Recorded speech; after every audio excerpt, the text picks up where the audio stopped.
அன்புள்ளம் கொண்ட துளாராசி அன்பர்களே, துளாராசி அப்படின்றது காலபுருஷ தத்துவத்தில் 7வது வீடாக இருக்கு. மேஷ ராசியிலேருந்து தான் காலபுருஷ தத்துவம்ன்றது ஆரம்பம் வருது.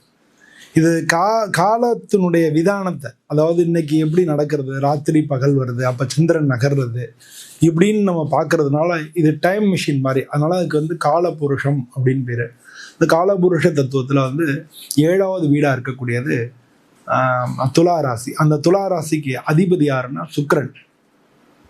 உங்க ராசிக்கு துளாராசிக்கு சனி பகவான் வந்து யோகக்காரகனா இருக்கார். ஏன்னா அந்த துளாராசிலாம் சனிபன் உச்சமடைகிறார். அப்படிப்பட்ட சனி பகவான் உங்க ராசிக்கு 4வது வீட்டுக்கும், துளாராசிக்கு 4வது வீட்டுக்கும் 5வது வீட்டுக்கும் அதிபதியா இருக்கார். 4 அப்படிங்கிறது யாரு, என்னது அப்படின்னா நமக்கு வீடு வாகனங்கள் சுகஸ்தானம்னு பேர். வீடு வாகனங்களை குறிக்கும், அம்மாவை குறிக்கும், இந்த மாதிரி விஷயங்கள்லாம் குறிக்கக்கூடியது 4வது வீடு. 5வது வீடு அப்படிங்கிறது நம்மளுடைய புத்திசாலித்தனம், நமக்கு வந்து காதலை குறிக்கும், அது மாதிரி அரசியலை குறிக்கும், அது மாதிரி பூர்வ புண்ணியங்களை குறிக்கும், அது மாதிரி வந்து நமக்கு புத்திரஸ்தானம் மத்தையும் குறிக்கும் இந்த 5வது வீடுங்கிறது. இந்த ரெண்டுக்கும் அதிபதியாக இருக்கக்கூடியது நமக்கு சனி பகவான். இந்த சனி பகவான் உங்களுக்கு 6வது வீட்டுக்கு போகிறார். சரி, அப்போ 6வது வீடு அப்படிங்கிறது என்னன்னு தெரிஞ்சுக்கணும். 6வது வீடு அப்படிங்கன்னா ஏற்கனவே நான் சொல்லியிருக்கேன் இல்லையா, நமக்கு வந்து ருணரோக சத்ருஸ்தானம்னு பேர். நம்மளுடைய எதிரிகளை குறிக்கும், நமக்கு வந்து வழக்குகளை குறிக்கும், நம்மளுடைய கடன்களை குறிக்கும், நம்மளுடைய நோய்களை குறிக்கும். ஆனால் இது எல்லாத்தையும் வெற்றி கொள்ளக்கூடிய இடமாகவும் அது இருக்கும். ஏன்னா அந்த வீட்டுக்கு அதிபதி வந்து குரு பகவான். அவர் வந்து உங்கள் ராசிக்கு 9வது வீட்டில் இருக்கார். 9வது வீட்டில் இருந்தாலும் அவர் வந்து உங்களுடைய ராசியை பார்க்குறாரு. இப்போ அதுவும் வந்து இந்த மாதம் மார்ச் மாதம் 11ஆம் தேதிக்கு அப்புறம் அவர் வந்து வக்ர நிவர்த்தி ஆகி உங்களுடைய ராசியை பார்க்குறாரு. ஸோ மார்ச் மாதம் 11ஆம் தேதியிலேருந்து உங்களுக்கு நல்ல காலம் அப்படின்றது தான் ஜென்ரலாக ஜோதிட விதி. இதில் இன்னொரு முக்கியமான விஷயம், இந்த மார்ச் மாதமும் ஏப்ரல் மாதமும் உங்களுக்கு கொஞ்சம் டஃப்பாக தான் இருக்கும். 5ஆம் மாதத்துக்கு மேலே தான் நல்லாயிருக்கும். இதுக்கு காரணம் என்னன்னா, உங்கள் ராசி அதிபதி சுக்கிரன் உச்சமாக அந்த இப்போ சனிபவன் எங்கே இருக்காரோ அதான் உங்களுக்கு உச்ச வீடு. உங்கள் ராசி அதிபதிக்கு அந்த சுக்கிரனும் அங்கே போய் சேர்ந்துடுறாரு, சனிபவனோட சேர்ந்துடுறாரு.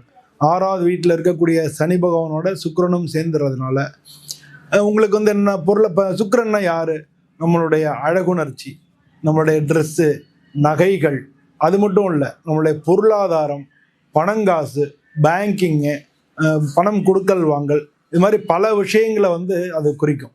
ஸோ இதனால வந்து இதெல்லாம் குறிக்கக்கூடிய சுக்கிர பகவான் சனீஸ்வர பகவானோட 6வது வீட்டில் சேரும் பொழுது இது எல்லாத்துலேயுமே பிரச்சனை ஆகும்.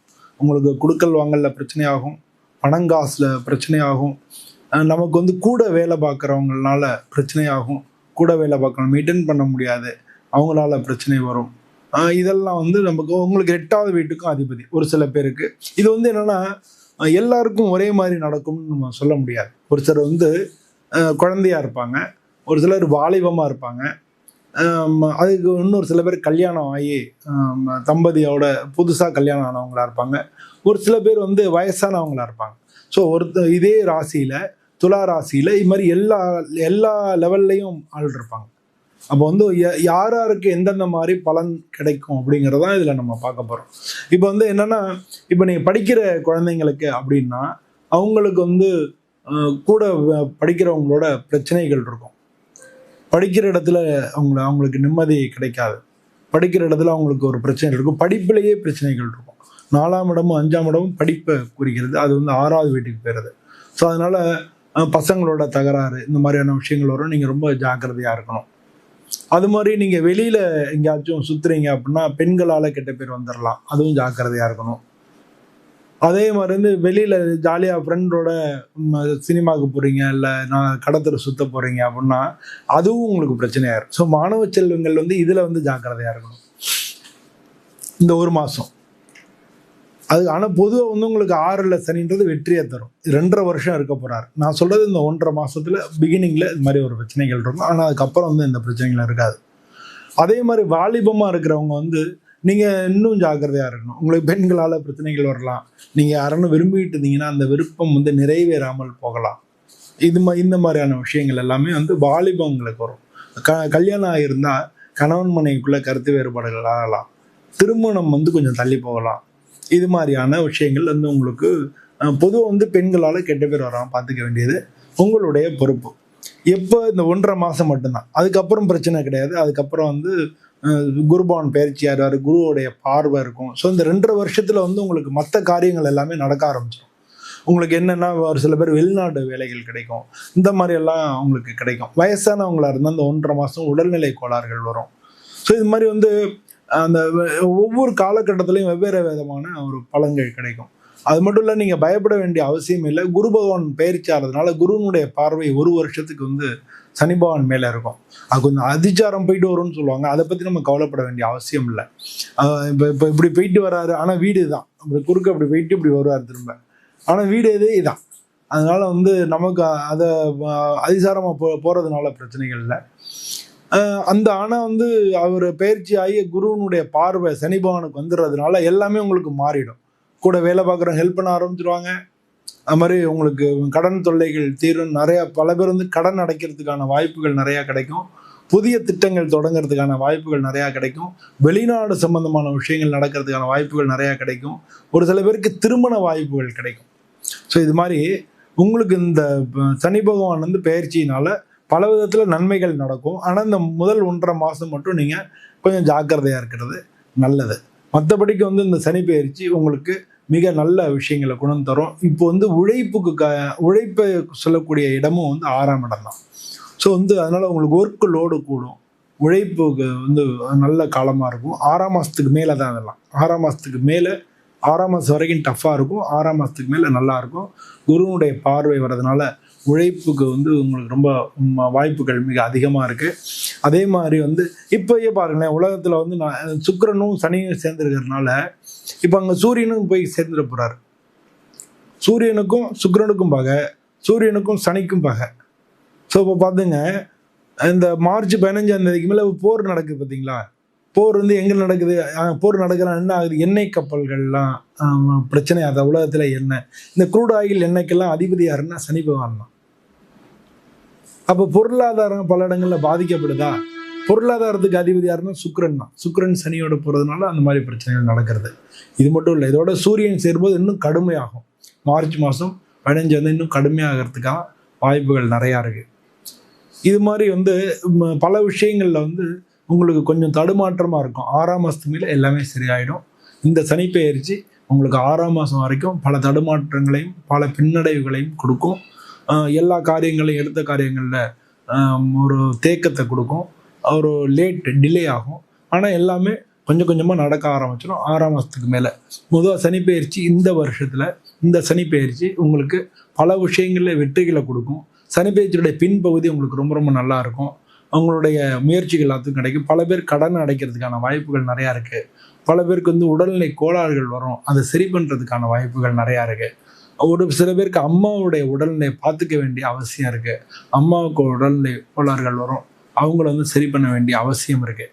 ஸோ இந்த மாதிரி பார்த்தோம்னா இந்த சனி பெயர்ச்சி துளாராசி அன்பர்களுக்கு பல விதங்கள், ஆனால் உங்களுக்கு பெரிய பாதிப்புகளை கொடுக்காதுன்ற சந்தோஷமான விஷயம். ஏன்னா உங்கள் ராசிக்கு சனி பகவான் யோகக்காரகனாக வர்றார். அதனால தான் இதில் பல பேருக்கு கடன் வாங்கலான்னு சொல்லுவாங்க, கடன் அடைக்க முடியும். ஒரு சில பேர் கடன் வாங்கினா கூட அந்த கடனுக்கு தகுந்த சொத்தாக இருக்கும். நீங்கள் வந்து இப்போ என்கிட்ட வந்து ஒருத்தன் கேட்டாங்க, நான் வந்து செலவு பண்ணுவேன், இடம் வாங்கணும் அப்படின்ற மாதிரி கேட்டாங்க. அவங்களுக்கு வந்து ஜாதகத்தில் இடம் வாங்குறதுக்கான வாய்ப்புகள் இருந்தது. நான் சொன்னேன், கண்டிப்பாக நான் இப்போ சொல்கிறேன், இருந்தாலும் நீங்கள் வந்து கண்டிப்பாக இடம் வாங்கத்தான் போகிறீங்க அப்படின்னு. இடம் வாங்கினா வந்து காசு செலவாகுது, கோடிக்கணக்காக வருது. இப்போ அது மாதிரி போய் முடங்கிடுச்சுன்னா என்ன பண்ணுறேன்னாங்க. நீங்கள் கவலையப்படாதீங்க, கடன் வாங்கி தான் வாங்கணும், இப்போ கடனில் போய் மாட்டிக்குவோமேனாங்க. நீங்கள் கடனுக்கு வர வட்டி அப்ரிசியேஷன் வேறு, ஆனால் ஒரு இடம் வாங்கி அதனுடைய அப்ரிசியேஷன் பல மடங்காக இருக்கும். இப்போ ஒரு சில பேர் ஒரு சில இடம் வாங்கி போடுவாங்க. என் நண்பர் ஒருத்தர் இடம் வாங்கி போட்டார். அவர் பார்த்தீங்க அப்படின்னா ஒரு காலகட்டத்தில் வந்து அவர் பெரிய கோடீஸ்வரர் ஆகிட்டார். அவர் வாங்கி போட்ட இடம் வந்து சும்மா தான், கல்யாணம் வாங்கும்போது வாங்கி போட்டார். ஒரு 10 வருஷம் கழிச்சு பார்த்தா திருச்சிக்கு பக்கத்தில் தான் என் நண்பர் இடம் வாங்கி போட்டார். 10 வருஷத்துக்கு அப்புறம் பார்த்தோம்னா அது ஒரு அந்த ஐடிலாம் அங்கே கொண்டு வந்துட்டாங்க. அந்த தரமணி கிட்ட சென்னையில் இருக்குல்ல, அது மாதிரி ஐடி பார்க்லாம் இங்கே கொண்டு வந்து திருச்சிக்கு வந்துருச்சு.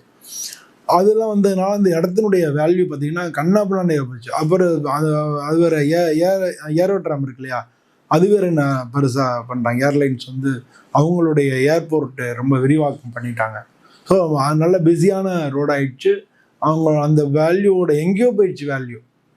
அந்த இடத்த வித்தார், அவர் பெரிய லெவலில் செட்டில் ஆகிட்டார், லைஃப்லேயே கோடீஸ்வரர் ஆகிட்டார் அப்படின்னு தான் சொல்லணும். ஸோ இது மாதிரி வந்து நம்ம என்ன சொல்லலாம், இடத்தோட அப்ரிசியேஷன் வேறு. ஸோ அந்த மாதிரி இடமெல்லாம் அமையறதுக்கான வாய்ப்பு துளாராசி அன்பர்களுக்கு இருக்குது. நீங்கள் இப்போ போடக்கூடிய இன்வெஸ்ட்மெண்ட்டு பின்னால் உங்களுக்கு மிகப்பெரிய பலனை கொடுக்கும். நான் முக்கியமானு சொல்கிறேன், இதே நிலைமைகள் உங்களுக்கே ஏற்படும். இப்போ நீங்கள் ஏற்கனவே போட்டிருந்த இன்வெஸ்ட்மெண்ட்டு இன்னைக்கு வந்து அதை விற்றீங்கன்னா அது பல மடங்கு உங்களுக்கு பயன் தரும். அந்த மாதிரி வந்து ஒரு சில பேர் இடம் விற்று அது மூலமாக பலனடைஞ்சு இன்னொரு இடத்த வாங்குறதுக்கான வாய்ப்பு இருக்குது. ஒரு சில பேர் வந்து கடன் வாங்கி இடம் வாங்குறதுக்கும் வாய்ப்பு இருக்குது. கிட்டத்தட்ட இந்த 2 சூழ்நிலையும் ஒரே மாதிரியான சூழ்நிலைகள் தான். ஆனால் இது எப்போவுமே உங்களுக்கு யோகக்காரகனாக இருக்கிறதுனால இது யோகமான பலன்களை கொடுக்கும். அது மாதிரி வாய்ப்புகள் வந்தால் தவறாமல் வாங்குங்க. பொதுவாக இந்த சனிப்பெயர்ச்சி துளாராசி அன்பர்களுக்கு நல்லாவே இருக்குது. துளாராசிக்கு அதிபதி சுக்கிரன்றதுனால நீங்கள் வந்து மகாலட்சுமியை வணங்குறது ரொம்ப ரொம்ப நல்லது. எல்லாருமே சொர்ணாகர்ஷ்ண பைரவர் அப்படின்னு சொல்லி இருக்கு, அதுக்கான மந்திரங்கள்லாம் இருக்கு. சொர்ணாகர்ஷ்ண பைரவரை போய் வணங்கலாம். அது மாதிரி வந்து சிவன் கோயிலில் தேய்பிரை அஷ்டமி கால பைரவரை வணங்கலாம். இதெல்லாம் வணங்கினீங்கனாலே பொதுவாக வந்து உங்களுக்கு இந்த காலம் வந்து மிக மிக நல்ல காலங்களாக இருக்கும். அது மாதிரி வரக்கூடிய காலங்களில் உங்களுக்கு எல்லாமே நல்லபடியாக தான் இருக்கும். 6ஆம் மாதத்துக்கு மேலே உங்களுக்கு நல்ல யோகமான பலனே தரும். இதே மாதிரி நான் இன்னொரு வீடியோவில் உங்களை நான் மீண்டும் சந்திக்கிறேன். இந்த வீடியோ பிடிச்சிருந்தா லைக் பண்ணுங்கள், ஷேர் பண்ணுங்கள். எல்லாருக்கும் உங்களுடைய எண்ணம் என்ன அப்படிங்கிறத கமெண்ட்டில் தெரிவிங்க. இதே மாதிரி இன்னொரு மீண்டும் சந்திக்கிறேன். அனைவருக்கும் நன்றி, வணக்கம்.